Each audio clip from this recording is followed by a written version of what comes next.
So hello and welcome to today's video, where today I'm going to be explaining the Rockstar Games universes, but only a brief overview for the more casual fans, and explain on how each universe handles its story and how they differ from each other. I might do a proper in-depth universe overview in the future.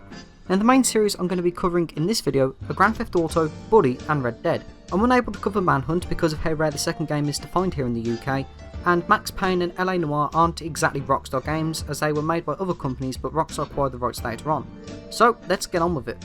Starting with the release of the PlayStation 2, Rockstar decided to do a complete reboot to the GTA franchise, taking it from a top-down 2D game into a fully fledged 3D game, and this was the beginning of the 3D era. Now all the games in this era are strictly confined to the PlayStation 2. Well, okay, that's a slight lie, because out of the 6 games in this era, only one is in the traditional top-down 2D view, you know, like the PlayStation 1 games, and it also happens to be the only game in this era that was not on the PlayStation 2 at all, and that was Grand Theft Auto Advance, which was a Game Boy Advance exclusive game, but it's still canonical to the series. Now the setting of the 3D era of GTA takes place in different years, with the entire series taking place from 1984 to 2001. Now of course there are definitely events that take place prior to 1984, such as Tommy Vercetti's incarceration, but I'm talking about the games themselves. Now the weird thing about the 3D era is, the entire series is technically out of order. GTA 3, despite being the first game released, is actually the last game in the era, taking place in 2001. Now Vice City Stories is actually the first game in the era, taking place in 1984, which was actually the last game to come out for the PlayStation 2 and PlayStation Portable in 2006. But with that being said, pretty much every game only very loosely ties into the previous, or a future game. A fantastic example of this is GTA San Andreas, which does have some returning characters from Vice City such as Ken Rosenberg and Ken Paul, following on briefly from their stories from Vice City. But at the same time, it has Claude and Catalina from Grand Theft Auto 3 returning, and their appearances here are just like a small prologue to them meeting before going to Liberty City, thus beginning the events of Grand Theft Auto 3. Now the appearances from these characters are not heavily dependent on you playing Vice City or GTA 3 to know their full stories, but instead they provide a bit of fan service alongside building up a solid storyline where every story ties in, while not taking anything away from the main protagonist story, which in this case is CJ. Even then, in part of the San Andreas storyline, where CJ robs Salvatore's casino, this is sort of continued on in Liberty City Stories, where Salvatore often becomes paranoid, accusing Tony of going against him. So if you want to experience the entire GTA 3D story in canonical order, you want to play them in the following order: Vice City Stories, Vice City, San Andreas, Liberty City Stories, GTA Advance, and then GTA 3. Now because of Vice City Stories not being on mobile, PS3 or PS4, and Liberty City Stories also not being on, well, PS3 or PS4, it's actually impossible to experience the full entire storyline to the series unless you own a PS2. And I'm not counting GTA Advance here as it's the only 3D era game not to be on the PlayStation console. I mean, yeah, you could use emulators, but I'm talking about official means, you know. Upon the release of the Xbox 360 and PlayStation 3, Rockstar Games completely retconned the entire storyline from the 3D era and rebooted it for the then next generation of consoles, and it's often referred to as the HD era, as games were becoming much more defined then. Now near enough everything that happened in the 3D era did not happen here at all. Events such as Officer Tenpenny dying, CJ's mother being murdered, Big Vance getting discharged, or Tony Cipriani living with his mother, none of that happened here. The entire storyline came to a close, and this era is a completely brand new one, despite being set in the same place. Though with that being said, none of the HD era happened in the 3D timeline either, so Nico Bellic never arrived in Liberty City, the North Yankton heist never happened, and probably for the best, Oppressor Mark II's never existed either. Now the HD era this time relies more on realistic physics, and the cities this time are not just Rockstar's reimagining of these cities, but rather near identical recreations, with many of the HD era cities having more noticeable landmarks. Now this era is seemingly set in the modern day, and when I say that, no, I don't mean like every game is set in 2019, but I mean the modern day for when it was released. For example, Grand Theft Auto 4 takes place in 2008, GTA 5 in 2013, etc. The only exception to this is actually GTA 9, which seemingly went along with our real timeline, because initially Rockstar intended for GTA 9 to be set a bit before the storyline to GTA 5, you know, as like a prologue. But as time progressed, so did the timeline, with Agent 14 confirming it was 2017 in an update that came out the same year. Now much like the 3D era, all the games tie in. Hell, GTA 4's story alone, you know, the expansions of Ballad of Gay Tony and Lost and Damned, all near enough happened at the same time, alongside Nico Bellic's story, and they all tied into a Diamond storyline somehow, while also following their own unique stories as well. The only exception to this is actually Chinatown Wars, which to my knowledge has zero tie-ins to GTA 4, its story DLCs, or even GTA 5. Both mainstream entries in the HD era have had multiple endings to them. Now, while we wait for GTA 6 to confirm which ending is canon to GTA 5, the canonical ending to GTA 4 is the revenge ending, as identified through Nico Belloc's Life Invader page where he has Roman as a friend. Now yeah, of course, it could just be a case of Nico befriended Roman for his death, but the thing with that is, as said, GTA 4 takes place in 2008, but Life Invader wasn't created until 2009 in the GTA timeline. As for GTA 5 however, most fans just consider Ending C to be the real ending. Now up until the releases of the Xbox One and PS4, it seemed that Rockstar liked to reboot the GTA universes for every new console generation. But this generation we've only had one Grand Theft Auto, and that was GTA 5, and even then that was just a port of the PS3 and 360 version. So the HD era is currently where the series is at. Though granted for GTA 6 they could just reboot it again for a 4K era, as that's what the next generation of consoles are pushing for, but for now the HD era is only GTA 4, episodes of Liberty City, Chinatown Wars, GTA 5 and GTA Online. The 2D era was the first 4 installments to the GTA franchise and all of the games on the PlayStation 1. Despite the fact the PS1 was more than capable of outputting 3D games, all the GTA games on the PS1 were in 2D, which was actually a minor concern during development as people would view GTA as an inferior game simply because it was one of the few games still in a top-down 2D view, during the era where other games were in fully fledged 3D, pushing the PS1 system limits. Because this was at an era where games were only just becoming mainstream, the soundtracks to the 2D era were nowhere as big named as future iterations. Anyway, the timeline to the 2D era is probably the most fragmented and confusing, as there were only 2 expansion packs for GTA 1, and both of these take place in the 1960s. Now coincidentally, these 2 entries take place in England, and both in London, GTA London 1969, and then a PC only expansion, GTA London 1961. To my knowledge, the UK games are probably the only ones to actually take place in real cities rather than renamed ones.